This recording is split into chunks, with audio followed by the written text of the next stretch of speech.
What's up guys, this is VinylicPuma and today I wanted to go over 10 of what I think are among some of the worst sniper rifles in Borderlands history.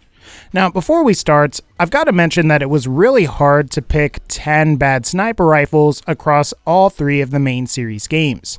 And with this in mind, there is a strong possibility that you're going to potentially see some weapons on this list that you may personally like.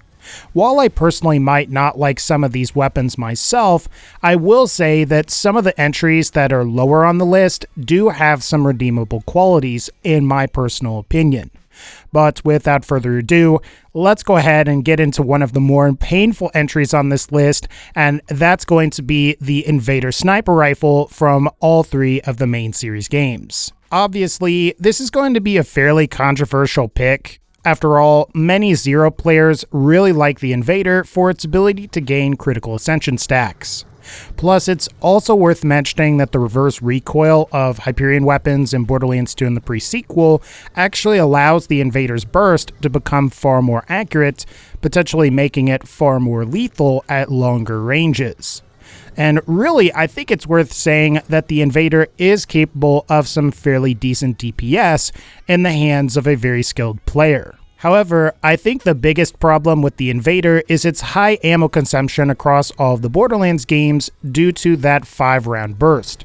You either need some sort of ammo regeneration or some kind of ability to increase your sniper ammo capacity to really take advantage of this weapon and make it viable. I also take some issue with the weapon's low base damage. While you can get more shots off more quickly, if you are concerned about your damage versus ammo expenditure ratio, and that is something that is really important to you, it is worth mentioning that the Invader is probably not going to be the sniper rifle that you want. At the very least, unlike a lot of the other sniper rifles on this list, what I will recommend is that you at least go ahead and try the Invader and see what you think of it.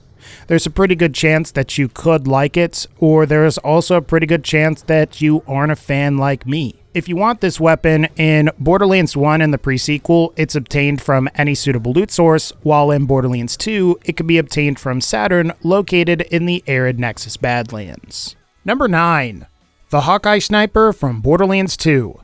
Like the Invader, this choice will potentially be controversial for some people, and while it's not absolutely god-awful or anything, the Hawkeye from Borderlands 2 sacrifices its base damage for improved critical hit bonus, accuracy, and improved weapon zoom.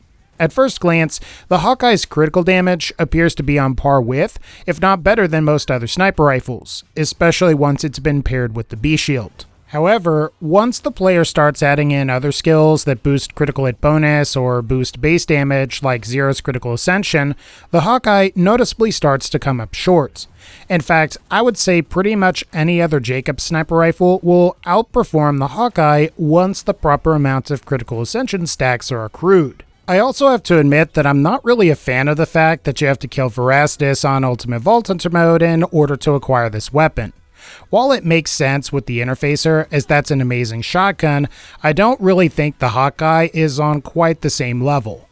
Maybe it would be if its damage wasn't reduced as drastically as it is, but again, as is, I feel you're better off with other snipers. It's kind of a shame because the Hawkeye is without a doubt one of the better looking weapons from Borderlands 2, and to be fair to the developers of the Hammerlock's Big Game Hunt DLC, the Hawkeye is far better than a lot of other Seraph weapons that were introduced in the earlier DLCs. Hopefully, if this weapon ever returns in a future title, it doesn't have the obnoxious damage penalty that it does in Borderlands 2. Number 8. The Cyclops Sniper from Borderlands 1. So I have a love-hate relationship with this weapon. On the one hand, I like this weapon because it's very similar to Borderlands 2's Fremington's Edge Sniper in the sense that both the Cyclops and the Fremington's Edge have super long-range scopes that improve the player's critical hit damage while scoped. At the same time, I think the problem with the Cyclops is that this weapon just ends up being a poor choice due to some of Borderlands 1's mechanics. Like most other sniper rifles in Borderlands 1, the Cyclops still suffers from projectile spread, making it incredibly difficult to hit enemies at long range. Also, the other problem with the Cyclops is that Borderlands 1 throws your aim off every time you take damage.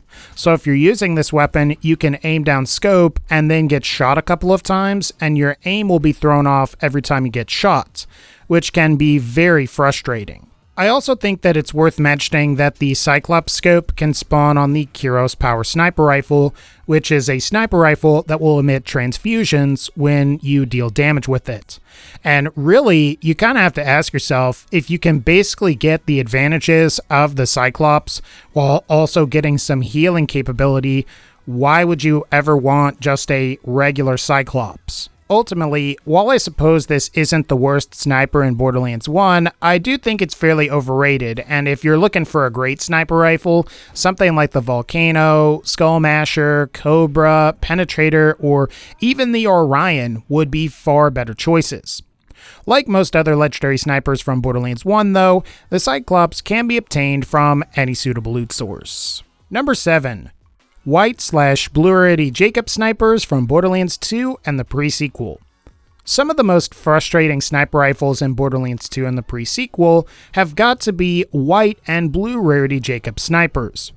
Why, you may ask? Well, the problem with these weapons is that they consistently appear to be bolt-action snipers in both Borderlands 2 and the pre-sequel. In fact, you may find that despite the inferior stats of a green Jacob sniper rifle, it may actually end up being a superior choice to its blue variant simply because it isn't a bolt action and is just capable of better DPS. Now, it's worth mentioning that a number of Borderlands 2's as well as the pre-sequel's unique snipers are blue rarity, and thus, they are bolt action. While I wouldn't say this makes them bad immediately, it does certainly limit their DPS potential, and I'm pretty confident in saying that these weapons would be far more powerful if they were purple rarity or higher. Ultimately though, what I will say is that if you can, you're far better off with either a green or purple non-unique variant of a Jacob sniper than you are with a white, and especially a blue rarity variant, as the white and blue rarity variants are bolt actions, while the green and purple rarity variants aren't. Though like all non-unique snipers, both of these can be obtained from any suitable loot source. Number 6. The Surkov Sniper from Borderlands 1. If you're curious about what is the worst legendary sniper in Borderlands 1, it's probably the Surkov. Unlike other snipers that have cool special effects like the Orion's Ricochet, Skullmasher's Projectile Multiplier, Volcano's Proc Chance, or the Penetrator's full auto capabilities, the only real special thing about the Surkov is that the player can reload it much faster than most other pump-action snipers. And with that in mind, I don't think I have to tell you why it's lame. Otherwise, the Surkov does seem to possess higher fire rate, slightly better damage, and also has lower penalties to the player's recoil and projectile spread when compared to other sniper rifles with a similar barrel. However, I think you'll just find that other legendary sniper rifles are, again, just better than the Surkov. But I guess if you want one just for fun, you can acquire a Surkov from any suitable loot source. Number 5. The Elephant Gun from Borderlands 2.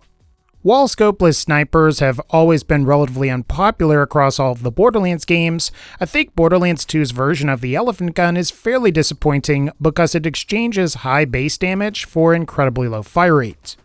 Even among Jacob's bolt-action snipers that are known for their low fire rates, the Elephant Gun stands out, as the weapon has a fairly consistent fire rate of about 0.4 on the weapon's item card. This low fire rate problem, I would argue, is greatly enhanced by the weapon's lack of a scope and lack of iron sights.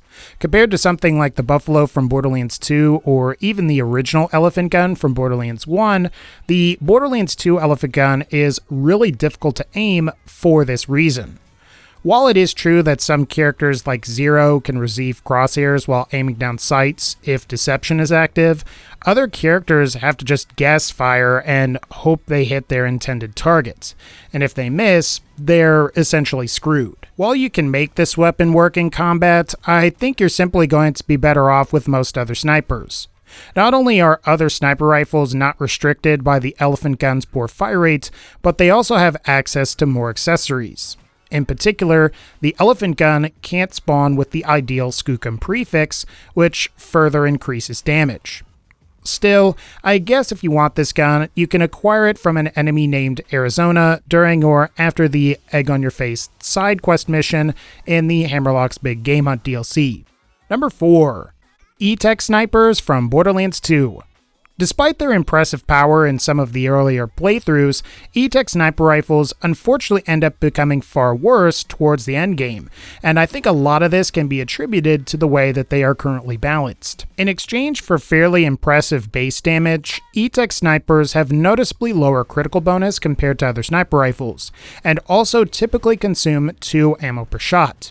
In fact, it's totally possible to fire an ETech sniper into an enemy's crit spot in some of Borderlands 2's later difficulties and not only deal less damage on a critical hit, but also consume twice as much ammo as you normally would. It's kind of a shame that this is the case because you have to imagine that a fair amount of effort went into the design of these weapons, and when you consider that they're supposed to be more desirable than purple rarity weapons at all stages of the game, it's pretty baffling that these weapons are so bad later on. With that said though, if you can manage to obtain a legendary ETech longbow sniper rifle, it's actually fairly decent as it doesn't suffer from a lot of the regular ETech sniper's faults.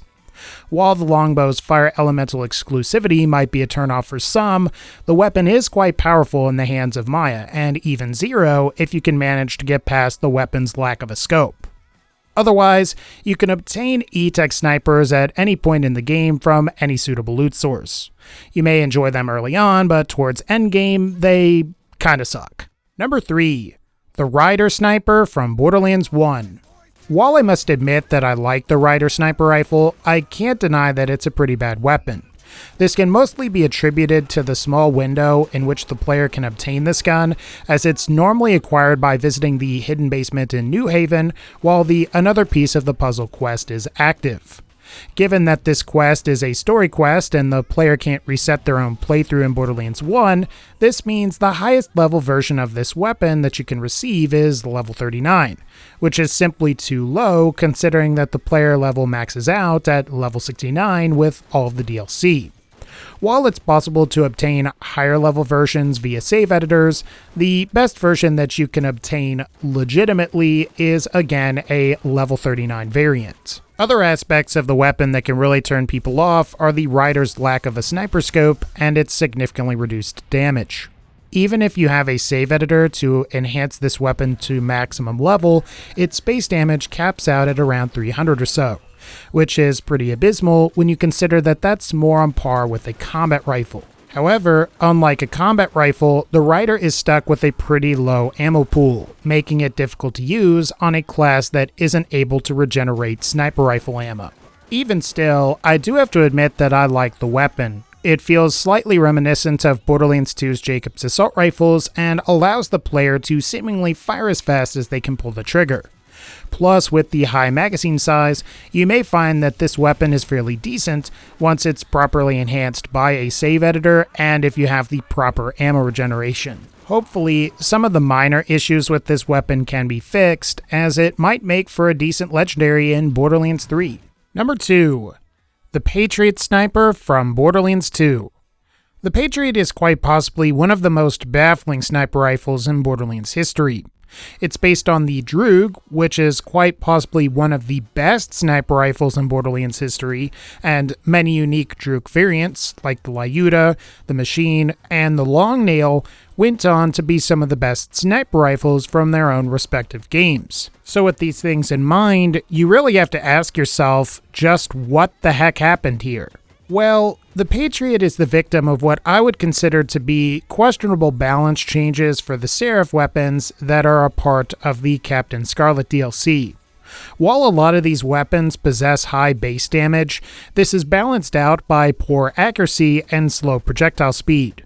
And if there's anything that you absolutely don't want on a sniper rifle, it's both poor accuracy and slow projectile speed. While there are some players that like this particular sniper rifle, and it is worth mentioning that you can sort of work out some of the kinks with the right build, I'd honestly just rather use a regular Droog or the Lyuda at that point, especially when you consider that the Lyuda is quite possibly the best sniper rifle in Borderlands 2, and the Droog is definitely up there as well. I guess if you want this weapon, you can acquire it in the Captain Scarlet DLC. Normally you could purchase it from the Seraph vendor, however in Ultimate Vault Hunter mode, you'll have to kill Master Guy. And honestly at that point, as much of a pain as it is to kill Master Guy, you really have to wonder if it's really worth it to get the Patriot. And finally, the worst sniper rifle of them all, number 1, the Storm Sniper Rifle from Borderlands 2. What a boatload of ass! So the Storm is pretty infamous for being quite possibly one of, if not the worst sniper rifles in Borderlands 2.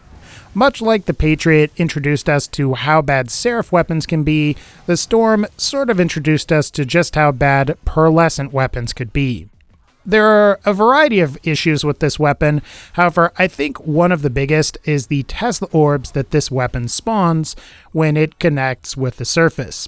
Not only do the Tesla orbs have terrible damage, but unlike a lot of other Maliwan snipers, which deal a portion of splash damage, the Storm forgoes this splash damage bonus in favor of having these Tesla orbs, which at most deal 10% of the weapon's base damage. Compared to something like a Maliwan Sniper or even the Maliwan Volcano, the Storm simply comes out short when it comes to damage simply because it's not dealing the splash damage that is inherent to most other Maliwan weapons. Maybe this is just me, but you kinda get the feeling that the Storm was nerfed in the design room, as the premise behind this weapon is actually quite good.